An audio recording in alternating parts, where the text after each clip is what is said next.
నమస్తే YouTube family, ఎలా ఉన్నారు అందరూ? మేమైతే చాలా బాగున్నాం. ఇదైతే ఫ్రైడే రోజు ఈవినింగ్ వ్లాగ్ అండి. నేను సింపుల్గా పూజ ఎలా చేసుకుంటాను అనేది మీతో షేర్ చేసుకుందామని చెప్పి ఈ వ్లాగ్ అయితే షూట్ చేస్తున్నానండి. మందారం చెట్టును చూసారా? ఇదైతే మా గేట్ పక్కన ఉంటుంది. యాక్చువల్లీ ఈ మధ్య అయితే చాలా అంటే చాలా పూలు పూస్తున్నాయి. దానికైతే ఈరోజు కూడా అలానే ఉంది. సో ఫ్రైడే అయినా కానీ ఎవరు ఇంకా తెంపలేదు అనుకుంటా. ఈవినింగ్ అయినా ఎందుకు తెంపలేదో తెలియదు. నేనైతే చాలా ఉన్నాయని చెప్పి చాలా అయితే ఫ్లవర్స్ అయితే తెంపాను. ఇక గడప పూజ చేయడం అయితే స్టార్ట్ చేశానండి. ఎప్పట్లాగా దేవయ్య డిస్టర్బ్ చేయడం కూడా స్టార్ట్ చేశాడు. అందుకని గడప పూజ ఇంకా ముగ్గు అదేది నేను వీడియో తీయలేకపోయాను. అయితే పూజా విధానం అయితే నేను నార్మల్గా యూట్యూబ్లో చూస్తే ఒక్కొక్కరు ఒక్కొక్క విధంగా చేసినారంటే ఫెస్టివల్స్ టైంలో లేకపోతే స్పెషల్ డేస్ ఉంటాయి కదా, అలా వీడియోస్ చూసినప్పుడు మాత్రం ఒక్కొక్కరు ఒక్కొక్క విధంగా చేస్తున్నారు. దీన్ని బట్టి నాకు అర్థమైంది ఏంటంటే ఎలా చేసినా భక్తితో చేయాలి, మనస్ఫూర్తిగా చేయాలి అనేది నాకు అనిపించి నేనైతే నాకు తోచిన విధంగా నేను చేస్తున్నానండి. నాకైతే పూలు అట్లా నిండుగా పెట్టడం భలే ఇష్టం. అసలు నేను పెట్టుకోవడం ఇష్టం, అలానే దేవుళ్ళకి పెట్టడం కూడా చాలా ఇష్టం. లక్కీగా నేను చెప్పినా కదా చెట్టుకు చాలా పూలు ఉన్నాయని చెప్పి చాలా వరకు నేనే కోసుకొని వచ్చేసిన. ఇక నేను దేవుళ్ళకి బొట్లు పెట్టి పూలు పెట్టే లోపే ఇక దేవ కూడా వచ్చి కూర్చున్నాడు. ఇక్కడ దేవ గురించి ఒకటి చెప్పాలి.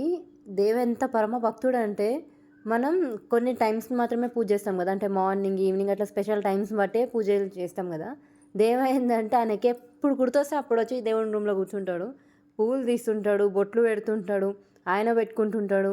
ఇంకేస్ నేను అక్కడ కిచెన్లో పని చేసుకుంటుంటే వచ్చి నాకు పెడుతుంటాడు. అలా బాగా ఇష్టం అసలు ఆ కుంకుమ. ఇక దేవుళ్ళకి మొక్కుతుంటాడు కదా, ఎక్కడ కుంకుమ కనిపించినా కానీ అక్కడ దేవుడు ఉండని చెప్పి మొక్కుతాడు.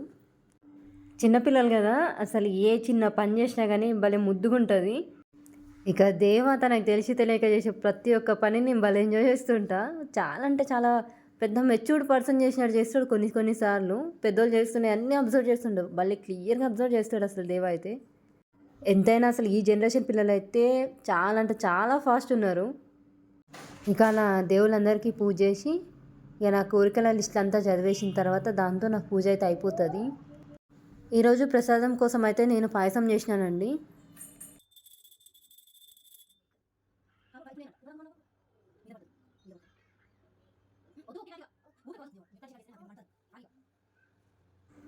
దేవులకు ప్రసాదం పెడుతుంటే దేవకు కూడా కావాలని చెప్పి ఫుల్ ఏడుస్తున్నాడు. అందుకని పూజ అయితే సింపుల్గా స్పీడ్గా చేసేసిన.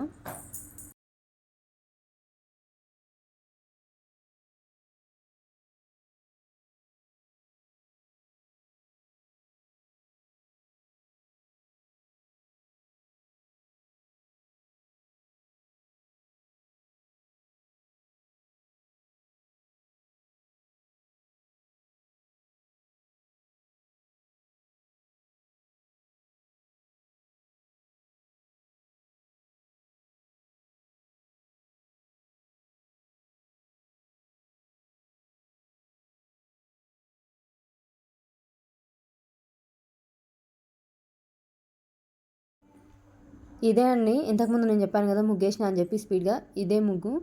ఇక పూలు ఎట్లాగో చాలా ఉన్నాయి కదా అని చెప్పి ఒకటి ముగ్గులో కూడా పెట్టేసిన. ఇక ఇంట్లో దేవుడి రూమ్లో పూజ అయిపోయిన తర్వాత బయట తులసి కోట కూడా పూజ చేస్తున్నా తులసమ్మకి. అయితే ఏంటంటే మా ఇంటి పక్కన ఇల్లు కడుతున్నారండి. ఆ సిమెంట్ అంతా పడడం వల్లనో ఏమో తెలియదు కానీ మా తులసి మొక్క అయితే మొత్తం పాడైపోయింది. అందుకని అది తీసేసి మళ్ళీ శివరాత్రి రోజు మళ్ళీ కొత్త మొక్క అయితే తీసుకొచ్చి పెట్టాము. అందుకని చాలా చిన్నగా అనిపిస్తుంది కదా.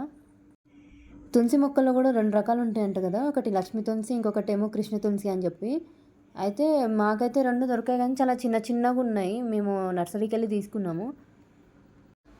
అలా తులసమ్మకు కూడా పూజ అయితే చేసేసిన తర్వాత ఇక ప్రసాదం అయితే దేవకు తినిపించుకుంటూ నేను కూడా తినేసిన అండి. దేవ చూడండి ఆయన బొమ్మకు కూడా పెట్టాలంట. అంతే అండి నా ఈరోజు పూజ వ్లాగ్ అయితే. ఎలా ఉందనేది నాకు కామెంట్ చేయండి. అలాగే నా ఛానల్ కనుక ఎవరైనా సబ్స్క్రైబ్ చేయకపోతే ప్లీజ్ సబ్స్క్రైబ్ మై ఛానల్.